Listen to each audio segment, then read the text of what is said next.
There's no feeling more intense than starting over.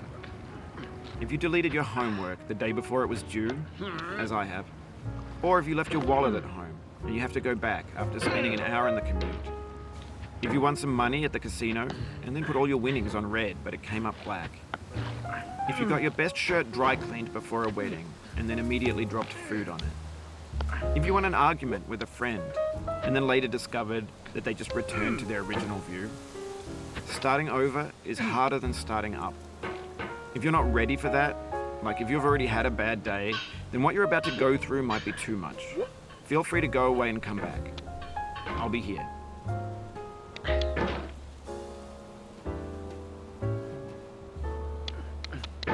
Alright, thanks for coming with me on this trip. I'll understand if you have to take a break at any point. Just find a safe place to stop and quit the game. And don't worry, I'll save your progress, always, even your mistakes.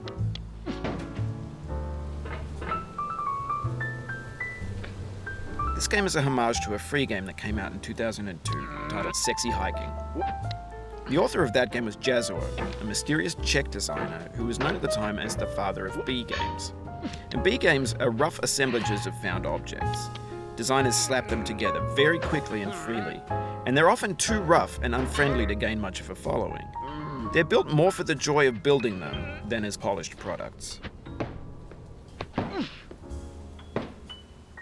In a certain way, Sexy Hiking is the perfect embodiment of a B game.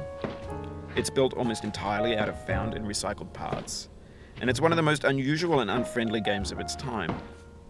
In it, your task is simply to drag yourself up a mountain with a hammer. And that act of climbing, in the digital world or in real life, has certain essential properties that give the game its flavor.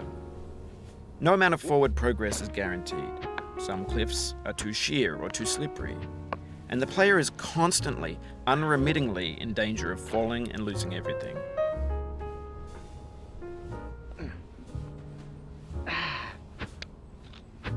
Anyway, when you start Sexy Hiking, you're standing next to this dead tree that blocks the way to the entire rest of the game. It might take you an hour to get over that tree, and a lot of people never got past it. You prod and you poke at it, exploring the limits of your reach and your strength, trying to find a way up and over. And there's a sense of truth in that lack of compromise. Most obstacles in video game worlds are fake. You can be completely confident in your ability to get through them once you have the correct method or the correct equipment or just by spending enough time. In that sense, every pixelated obstacle in Sexy Hiking is real.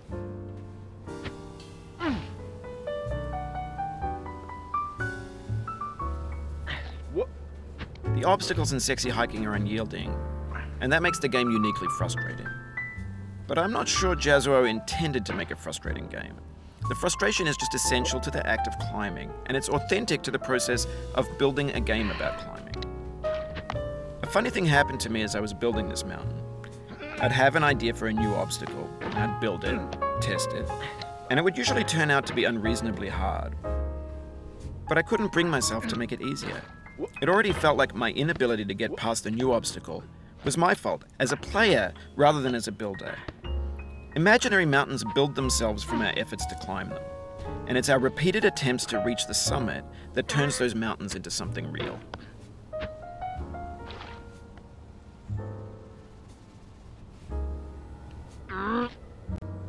When you're building a video game world, you're building with ideas, and that can be like working with quickset cement. You mold your ideas into a certain shape that can be played with, and in the process of playing with them, they begin to harden and set until they're immutable, like rock. And at that point, you can't change the world, not without breaking it into pieces and starting fresh with new ideas.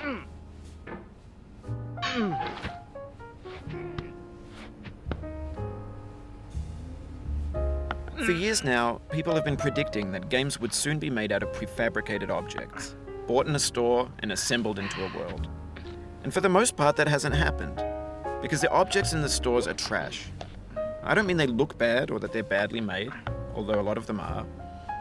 I mean they're trash in the way that food becomes trash as soon as you put it in the sink. Things are made to be consumed and used in a certain context, and once the moment is gone, they transform into garbage. In the context of technology, those moments pass by in seconds.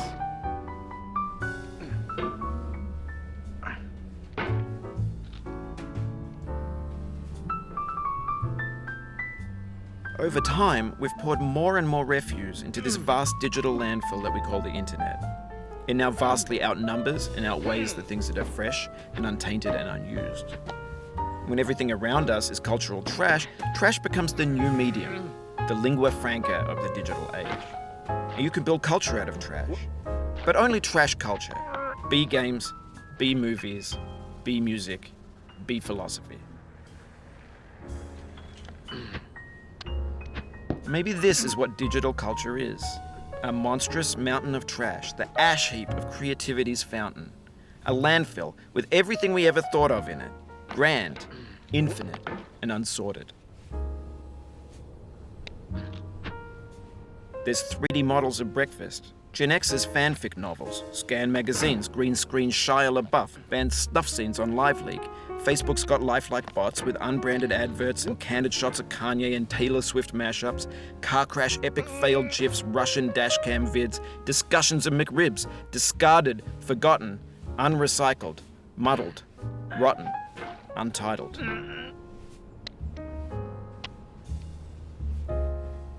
Everything's fresh for about 6 seconds, until some newer thing beckons and we hit refresh. And there's years of persevering disappearing into the pile, out of style, out of sight. In this context, it's tempting to make friendly content that's gentle, that lets you churn through it but not earn it. Why make something demanding if it just gets piled up in the landfill, filed in with the bland things? When games were new, they wanted a lot from you.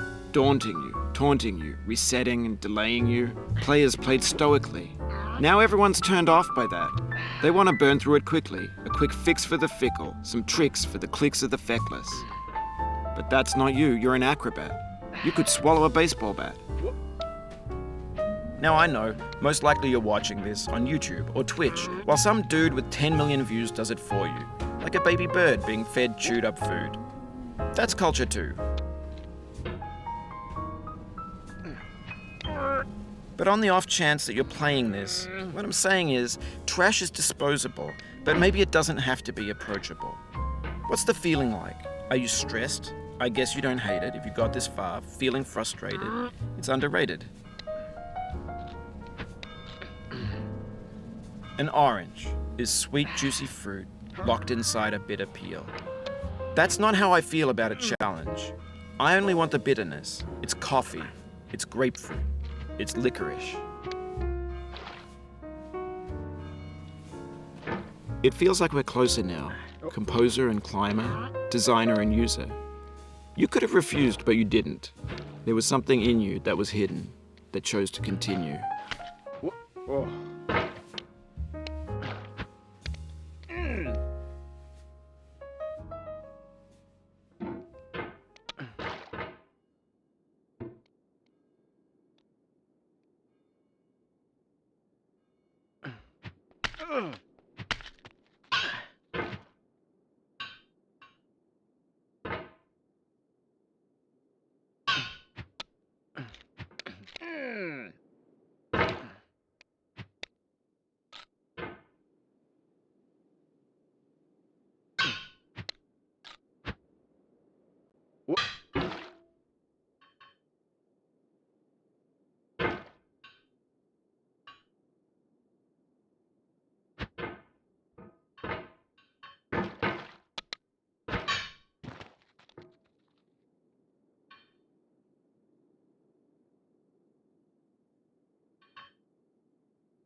It means a lot to me that you've come this far, endured this much.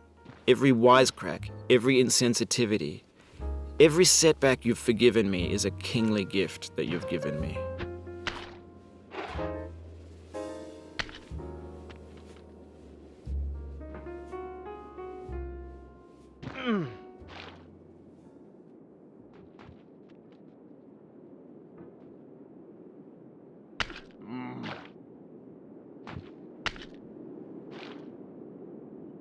We have the same taste, you and I.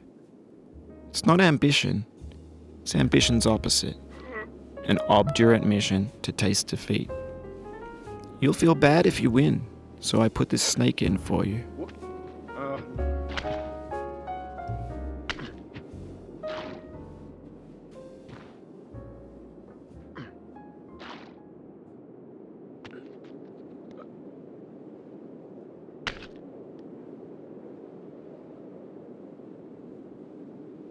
Oh. Oh.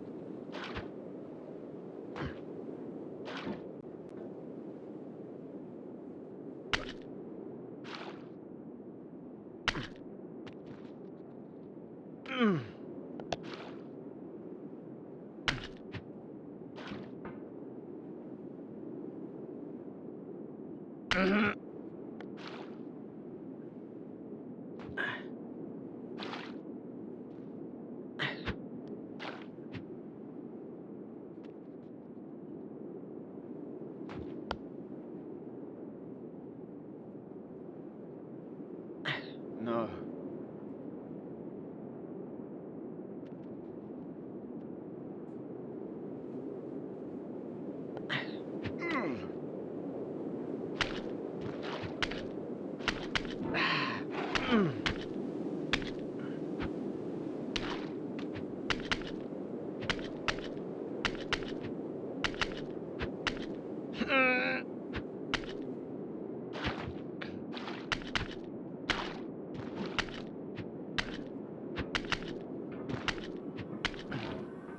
Have you thought about who you are in this? Are you the man in the pot, Diogenes? Are you his hand? Are you the top of his hammer? I think not. Where your hand moves, the hammer may not follow, nor the man, nor the man's hand. In this you're his will, his intent, the embodied resolve in his uphill ascent.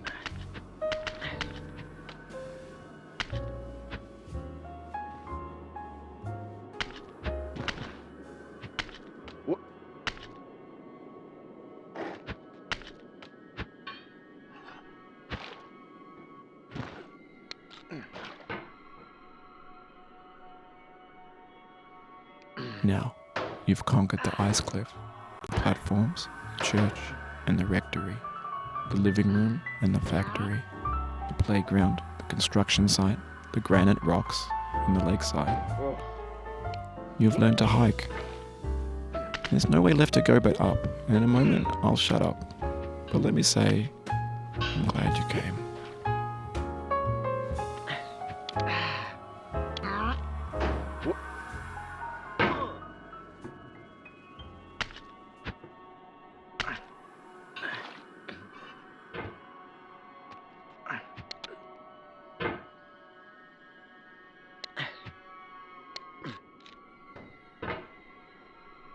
No.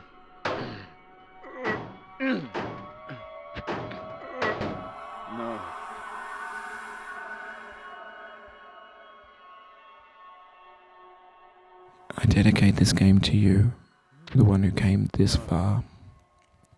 I give it to you with all my love.